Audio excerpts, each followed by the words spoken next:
আসসালামু আলাইকুম। আশা করছি আপনারা সবাই ভালো আছেন। আলহামদুলিল্লাহ আমিও ভালো আছি। আজ চলে এলাম স্বাদে অতুলনীয় ভিটামিন সি ও আয়রনে ভরপুর এমন একটি আচারের রেসিপি নিয়ে। আর সেই আচারটি হলো আমলকির। তো চলুন দেখে নেই আচার তৈরিতে কি কি উপকরণ লাগছে। এখানে হাফ কেজির চেয়ে একটু বেশি আমলকি নিয়ে ভালো করে ধুয়ে নিয়েছি। আছে 1.5 চা চামচ করে সরিষা, ধনিয়া, মেথি, মৌরি, জিরা, 5-6টি শুকনো মরিচ, 2 টুকরা দারচিনি, 2টি তেজপাতা, স্বাদ মতো লবণ, হাফ চা চামচ বিট লবণ, আছে হাফ চা চামচ করে হলুদ মরিচের গুঁড়া, পরিমাণ মতো গুড়টাকে গ্রেট করে নিয়েছি এবং সরিষার তেল।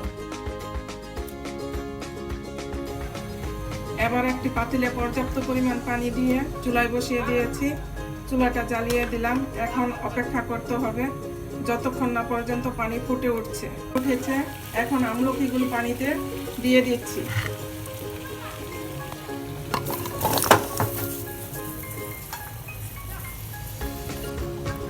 একটি ঢাকনা দিয়ে ঢেকে দিলাম। চুলাটা মিডিয়ামে রেখে 10 মিনিট আমলকিগুলো সিদ্ধ করে নিব। ফিরে আসছি 10 মিনিট পর। তো ফিরে এলাম 10 মিনিট পর।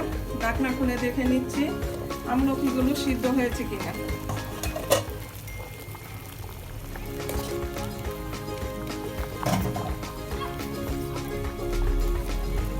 আমলকি পুরোপুরি সিদ্ধ হয়ে গেছে।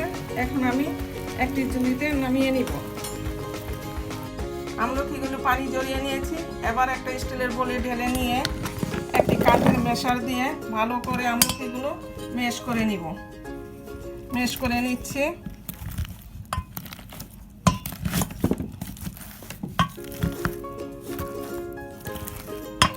মেশ করা হয়ে গেছে, দেখতেই পাচ্ছেন। আমি বিচিগুলো আলাদা করে নিয়েছি।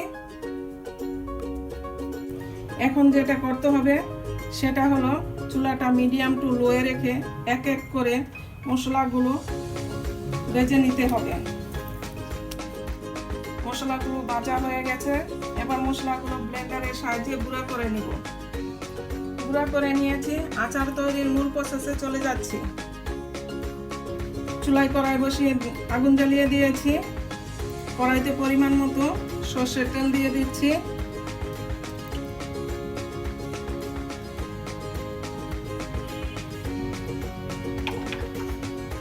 একটু গরম করে নিব।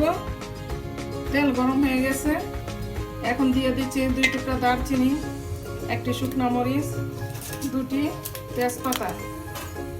একটু নেড়ে চেড়ে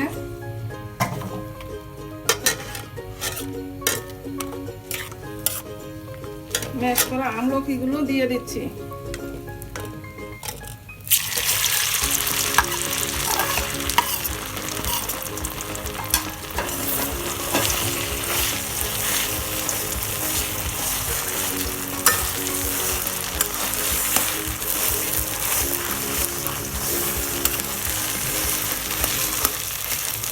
এখন দিয়ে দিচ্ছি গুড়।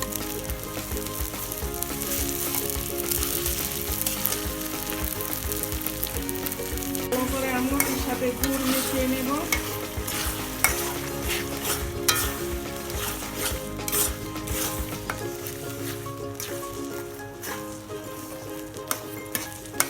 মিশানো হয়ে গেছে। এবার দিব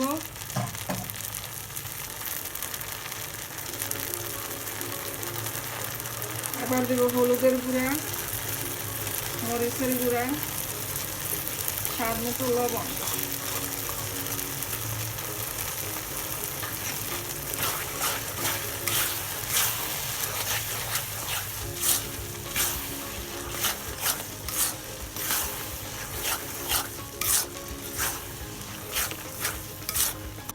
একটু বিট লবণ দিয়ে দিচ্ছি। বিট লবণটা দিয়ে নেড়ে চেড়ে মিশিয়ে নিব।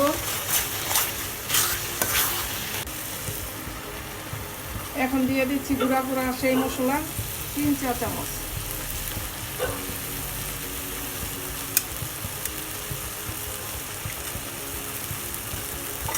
মশলাটা দিয়ে নেড়ে চেড়ে কিছুক্ষণ রান্না করে নামিয়ে নিব। আচার হয়ে গেছে, দেখতে পাচ্ছেন আচার থেকে তেল ছেড়ে দিচ্ছে। এখন আমি বেড়ে নিব। তৈরি হয়ে গেল ভীষণ মজার আমলকির আচার। এই আচার কাচের বয়ামে ভরে অনায়াসে 1 বছর রেখে খেতে পারবেন। আচারটি যদি আপনাদের ভালো লেগে থাকে অবশ্যই বাসায় তৈরি করবেন এবং আমার ভিডিওতে লাইক, কমেন্ট ও শেয়ার করবেন। আর এই চ্যানেলটিকে সাবস্ক্রাইব করবেন, পাশে থাকা বেল আইকনটিতে ক্লিক করবেন। আবার নতুন কোনো রেসিপি নিয়ে চলে আসব। সেই পর্যন্ত আপনারা অনেক অনেক ভালো থাকবেন ইনশাআল্লাহ। এই মুহূর্তে বিদায় নিচ্ছি। আল্লাহ হাফেজ।